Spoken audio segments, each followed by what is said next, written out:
Olá pessoal, sejam todos bem-vindos a mais um vídeo deste canal. Neste vídeo trataremos especificamente sobre características dos átomos. A representação do átomo. O átomo ele tem uma representação em relação ao seu elemento químico, que a gente pode tirar algumas informações deste tipo de representação. Por exemplo, o X aqui é o que vai representar o nosso elemento, a nomenclatura dele, as letras correspondentes a ele. No número de cima teremos o número de massa, ou seja, a massa constituinte daquele átomo. E embaixo nós teremos um número atômico deste elemento. Este número atômico estará relacionado ao número de prótons e ao número de elétrons. Esta representação serve para nos informar algumas características desse elemento. Então aqui, por exemplo, nós temos o sódio. A representação dele é utilizada essas letras Na. Aqui em cima nós temos o seu número de massa. E aqui embaixo o seu número atômico. Então um elemento químico ele pode vir a ser representado dessa forma. Então nós temos o exemplo do sódio. Aqui nós temos uma representação tridimensional do hélio, assim como sua representação escrita. O hélio tem como símbolo He. E aqui embaixo nós temos seu número atômico, ou seja, seu número Z, e seu número de massa, ou seja, seu número A. Então percebam o seguinte, que o número atômico ele vai estar representando a quantidade de prótons naquele elemento. Então observa só, aqui na nossa representação tridimensional a gente consegue contar a quantidade de prótons presentes neste elemento. Certo? Então ele aqui de vermelho nós conseguimos contar 1, 2 prótons presentes no hélio. Então essa representação do número atômico já nos ajuda a não necessariamente precisar fazer a representação completa deste elemento. Então olha só, se eu sei que um átomo ele é neutro e ele tem uma quantidade de prótons, eu também vou saber à frente como identificar a quantidade de nêutrons. Mas a representação básica para a gente é o seguinte: o número atômico Z é igual ao número de prótons. Isso é muito importante lembrar. Então sempre que eu ver este número aqui embaixo, eu vou saber a quantidade de prótons presentes neste elemento. Novamente nós temos aqui o nosso hélio e agora nós vamos nos deparar com essa informação de cima, que é o nosso número de massa. A massa de um átomo, ela nada mais é que a soma do número de prótons mais o número de nêutrons. Na verdade, a massa de um elemento ela é caracterizada pela soma do próton, do nêutron e do elétron. Só que o elétron tem um peso, uma massa atômica tão pequena que a gente desconsidera ele, sobrando dessa forma próton mais nêutron. Então a gente consegue analisar aqui ó, nossos nêutrons em cinza e nossos prótons. Então a equação para reger a massa é essa. Essa equação é muito importante, pois nos ajuda a determinar a quantidade de nêutrons presentes. Como que eu faço isso? Então olhando para o hélio, eu já sei que ele tem P igual a 2, que são os prótons, só olhando aqui para o nosso número 2. Ele tem A, que é igual a 4, tá? Aqui em cima também representado. Conhecendo a equação, eu vou apenas substituir. 4 vai ser igual a 2 mais N. E aí é uma matemática bem básica, né? Quem está somando passa subtraindo. 4 menos 2, número de nêutrons é 2 para o hélio. Então é dessa forma que eu faço a determinação de número de nêutrons de um elemento. E a gente consegue confirmar aqui pela nossa representação tridimensional. Aqui nós temos uma tabela informativa acerca dessas representações. Z sendo o nosso número atômico, A o nosso número de massas, N o nosso número de nêutrons, E o nosso número de elétrons e faltou aqui, mas temos o P, que é o número de prótons. Número de prótons. Certo? E já que nós sabemos o que é cada partícula elementar, nós precisamos analisar algumas características delas. Por exemplo, o próton e o nêutron, eles são partículas nucleares. São partículas que estão apenas no núcleo. Então, se uma pergunta vier dizendo qual verdadeiro ou falso, se o elétron é uma partícula nuclear, ele não é uma partícula nuclear. Aqui nós vamos fazer uma representação 3D de um elemento qualquer. Nossos elétrons e nossos prótons e nêutrons. Então, olha só, aqui eu teria um nêutron e aqui um próton. O que eu percebo? Que ambos estão no núcleo do meu átomo. E aqui eu tenho um elétron. O elétron já se encontra na eletrosfera, ou seja, ele não é uma partícula nuclear. Agora, se porventura for perguntado sobre as partículas atômicas, aí todos os três estariam corretos, pois todos fazem parte do átomo. Sabendo disso, agora vamos analisar o seguinte: a massa relativa destas partículas. Então, foi padronizado como referência a massa do próton. Essa massa foi dada como 1.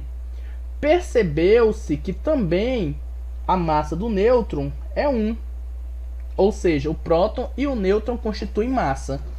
O elétron por si só é 1 dividido por 1836. E esse número é muito pequeno. Por isso, a gente considera como zero. Então, quando a gente fala da nossa equação A, que é igual a prótons mais nêutrons, a gente entende o porquê. A massa, ela é a soma dessas partículas. Então, se eu sei que o elétron ele não tem uma massa que seja considerável, a minha massa só vai ser constituída por prótons e nêutrons. Bem simples, né? E quando eu falo de carga, aí nós vamos lembrar lá da evolução dos nossos modelos atômicos. O próton, ele tem uma carga positiva. O nêutron, o seu nome já diz, ele tem carga neutra. Então, ele não apresenta carga. E o elétron foi determinado como carga sendo negativa. Então, tomar muito cuidado para não confundir. Próton é 1 para a massa e mais 1 para a carga. Nêutron é 1 para a massa, porém ele não tem carga. E o elétron, ele não tem carga, aliás, ele não tem massa, porém ele tem carga menos 1. E aqui nós vemos aquilo que eu estava falando, sobre o número de elétrons ser igual ao número de prótons. Mas isso ocorre apenas para um átomo neutro. Um átomo que está ali na sua constituição eletrônica neutro. Ou seja, número de cargas positivas se equivalem ao número de cargas negativas. Então, essa representação aqui, quando eu falo o número Z, eu já sei que esse número atômico equivale a 16 prótons, pois eu sei que Z é igual a P, e agora eu também posso dizer que equivale a 16 elétrons, pois P vai ser igual a E, apenas para o átomo neutro. Então, quando eu disser que eu tenho um elemento com 16 prótons, automaticamente eu também sei que esse elemento tem 16 elétrons. E quando eu não tenho um átomo neutro, eu tenho um átomo que ele está carregado de cargas. Olha então o que aconteceria. Nós temos o íon negativo, que o que acontece? Eu tenho um elétron aqui e um elétron aqui. E apenas 2 prótons. Isso faz com que eu tenha as minhas cargas desequilibradas. E aqui neste exemplo nós temos um próton e um elétron. Isso aqui está incorreto. Não posso ter dessa forma.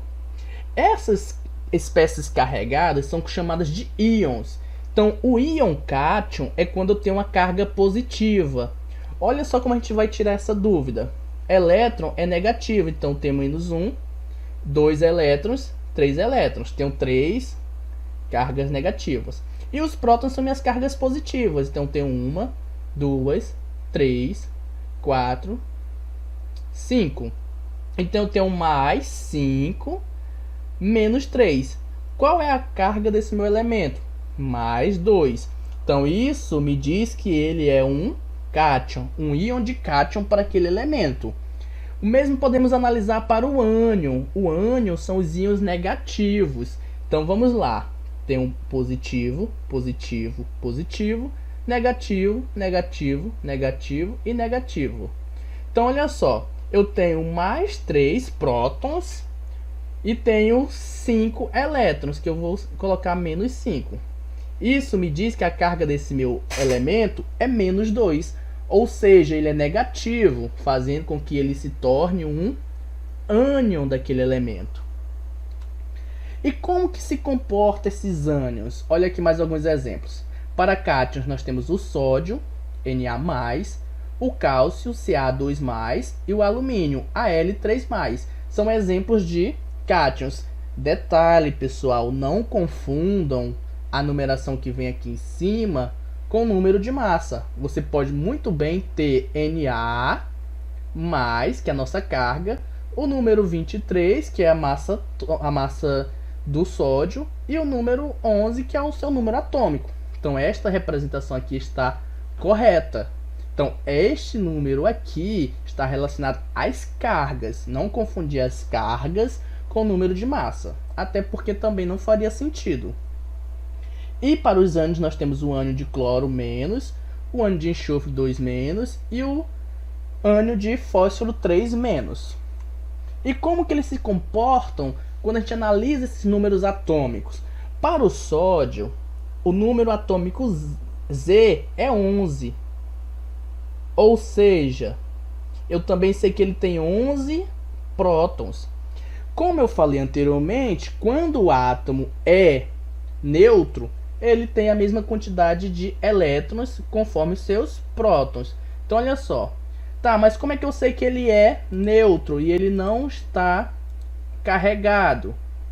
A gente vai analisar a carga que aparece aqui em cima, o número em cima. Olha esse exemplo aqui, ó. Este sódio ele está com mais, bem pequenininho, ou seja, ele está positivo. Positivo é o meu cátion. Então, como que vai ficar agora este comportamento para o número de elétrons? O número atômico não muda. O Z é o mesmo, é 11. Se o Z não muda, o número de prótons também não. Então ainda continuo com 11 prótons. A diferença está aqui nos elétrons. Como ele tem uma carga positiva, eu sei o quê? Que este positivo é porque eu perdi um elétron. Sempre que eu perco um elétron, eu perco uma carga negativa. Então tirei o elétron dali, eu fico positivo. Ao ficar positivo, a minha representação aqui também vai mudar. O mesmo serve para os nossos ânions. Olha o ânion de flúor aqui. O número atômico do flúor é 9. Então eu sei que o flúor tem 9 prótons. Ele, no seu estado neutro, ele tem 9 elétrons. Então ele está aqui equilibrado. Aqui nós temos um ânion de flúor. Por que um ânion? Porque ele tem um sinal negativo aqui em cima. Ou seja, tem uma carga negativa. Como que aconteceu essa carga negativa? Ele recebeu um elétron. Então ele ganhou mais um negativo. Então ele ganhou mais uma carguinha negativa, fazendo com que ele ficasse mais negativo. O seu número atômico não muda. Continua sendo 9. O número de prótons também não. Eu não tenho, gente, alteração no número de prótons. Eu não tenho como ganhar ou perder um próton. Eu só posso mudar o número de elétrons. Então aqui eu já tenho uma diferença. Como ele era 9 antes, ele passou a 10 porque ele ganhou 1. Então vocês precisam tomar cuidado nessa representação aqui. O elemento neutro e o elemento em seu formato de íon. Para cátion, positivo, ele perde um elétron. Para ânion, negativo, ele ganha um elétron. E aí a gente pode analisar as semelhanças desses elementos. Através de quê? De isótopos. O que são os isótopos? Essa palavra bastante conhecida na química.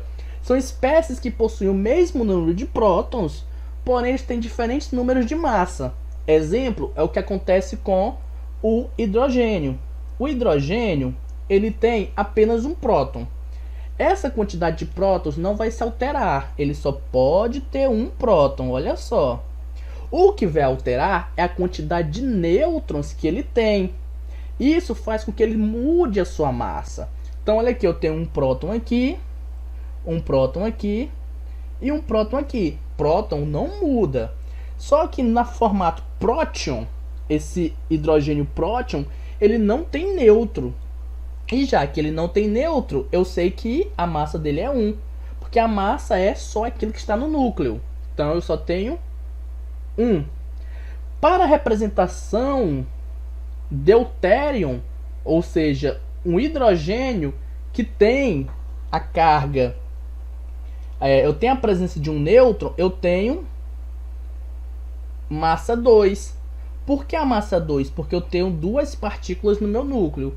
E temos uma terceira representação desse hidrogênio. Ele aparece de 3 formas diferentes. São 3 isótopos diferentes. Eu tenho um trítium, que tem um próton e 2 nêutrons, fazendo com que ele fique com massa 3. Então, quando eu falo de isótopos, eu falo de mesmo elemento, só que mesmo elemento químico, mesmo número de prótons, só que diferentes números de nêutrons. Então, prótons igual a prótons, nêutrons diferente de nêutrons nos isótopos. E nós temos outra forma de analisar essas semelhanças, os isóbaros. Os isóbaros são espécies que possuem o mesmo número de massa, porém tem número diferente de número atômico diferente. Então nós temos o exemplo aqui do carbono e do nitrogênio. O que acontece? Eles têm o mesmo número de massa. Essa massa está relacionada à quantidade de nêutrons deles também. Então o que acontece? Se eu fizer aqui a minha cálculo rápido, eu sei que eu tenho 14, que é igual a 6 prótons, mais N. N vai ser igual a 8. Então eu tenho 8 nêutrons neste meu átomo de carbono. Só que para o nitrogênio, fazer aqui de forma rápida, eu vou ter apenas 7 nêutrons. Lembra que eu falei que nêutrons pode mudar, o que não pode mudar são os prótons? Então essa quantidade de nêutrons aqui faz com que eles sejam isobários, ou seja, tem o mesmo número de massa. Mesmo número de massa, isóbaros. O número de nêutrons e o número de prótons pode ser diferente, não tem problema algum. Só a massa que precisa ser igual. E temos outra espécie, que são os isótonos. Essas espécies possuem o mesmo número de nêutrons. Aí agora é diferente. Nêutrons são iguais. Então eu posso ter prótons diferentes, posso ter massas diferentes, mas os nêutrons são iguais. Então como é que a gente vai analisar? Para o nosso A, nós temos 28 de massa, que é igual a 12 prótons mais N. Este N vai ser igual a 28 menos 12. N vai ser igual a 6, né? 16. 16 nêutrons. Para o B, faremos o mesmo processo. 30, que é igual ao número de prótons, que é 14, mais N. Desta forma, nós temos N, que é igual a 30, menos 14. N vai ser igual a também 16. Então, olha só. Aqui, o meu número de prótons, P, é 12. E aqui o meu P é 14. O meu A aqui é 30. E aqui o meu A é 28. O que eles têm em comum é nêutrons. Nêutrons igual a 16. Então, se eles têm nêutrons iguais, eles são considerados isótonos. E nós temos os isoeletrônicos. Os isoeletrônicos são espécies que possuem a mesma quantidade de elétrons. E essas espécies vão estar principalmente relacionadas aos seus íons. Então, olha só. Se eu sei que A tem número atômico 12, e 12 também é o número de prótons, logo ele tem 12 elétrons. normal, isso a gente já sabe. O que acontece? Aqui eu olho para minha espécie B e ele é o mesmo princípio. Número atômico 14, 14 prótons, 14 elétrons.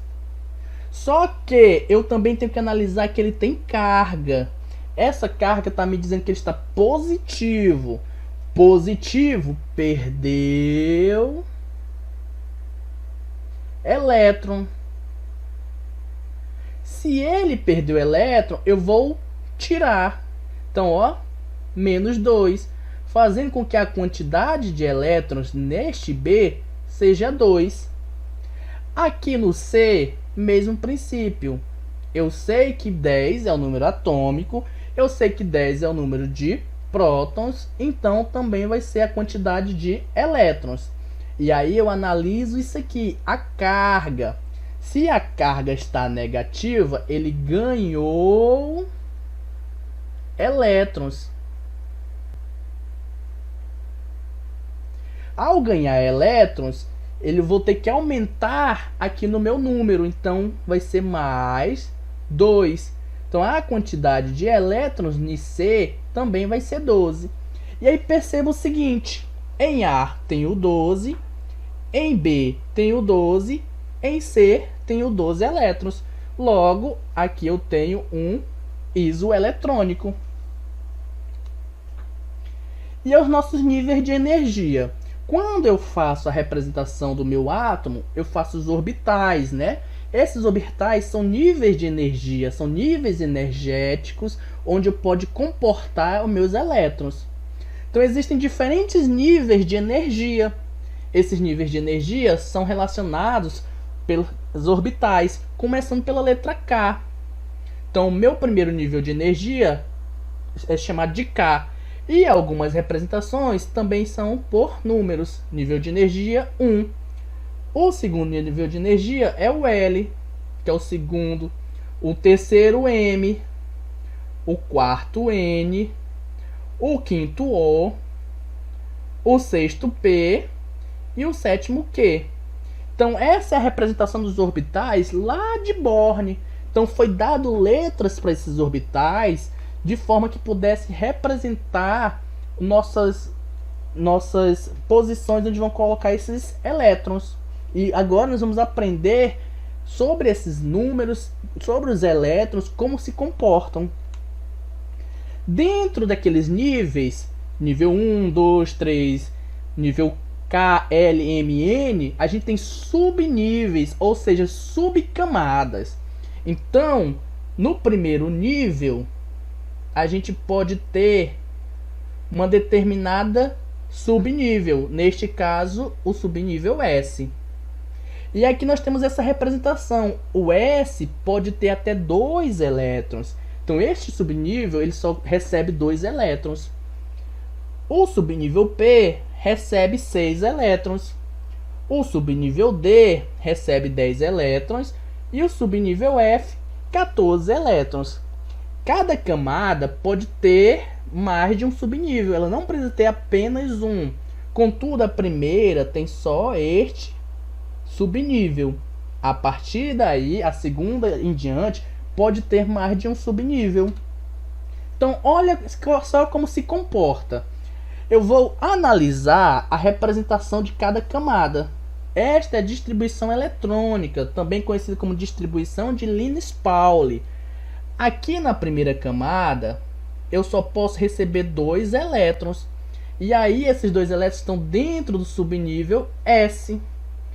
Na segunda camada, eu posso receber até 8 elétrons. Já que meu subnível S só pode receber 2, eu tenho que ter um outro subnível, subnível P. E assim eu vou até chegar em todas as camadas. Aqui eu já só posso ter 18 elétrons. Então eu preencho 2 no subnível S, 3 no subnível P e aí coloco o restante no subnível D. Como que eu faço essa distribuição? Olha só, faremos aqui nossa representação para o sódio. Já está aqui de forma rápida, porém eu farei novamente com calma. Primeira coisa, eu analiso o número atômico. Lembra que eu falei que o número atômico é igual ao número de prótons, que é igual ao número de elétrons. Essa distribuição eletrônica é para distribuir os nossos elétrons nas camadas. Então, olha só, eu sempre vou começar pela primeira camada. Então, 1s, e aí para 11, faltam 11. Primeira camada só pode receber 2. Então, 2 menos 11, faltam 9. Vou para a segunda camada. 2, e aí eu vou, ó, S2.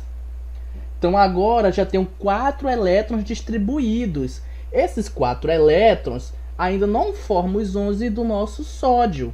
Então, eu preciso adicionar mais. Quem vem depois de 2s2? Vem 2p. E aí eu vou contar. De 4 para 11, vai faltar quanto? Vai faltar 6, né? 7. Vai faltar 7. E aí eu coloco o máximo que eu posso. Neste caso, o subnível P só pode receber 6. Preenchi. Ainda falta. Vou para a próxima linha. 3S. Aqui eu tenho 10. Para 11 falta 1. Então essa é a representação da distribuição para o sódio. E como isso se comporta de forma gráfica? Tenho aqui o núcleo. Não vou detalhar o número de prótons nem o número de nêutrons, mas a gente já sabe que são 11. E aqui eu tenho os nossos orbitais. Então a primeira camada, a segunda camada e a terceira camada. Olhando para a nossa distribuição, a gente consegue saber onde vai cada elétron. Então olha só, a primeira camada eu só tenho 2 elétrons. Então, ó, 1, 2.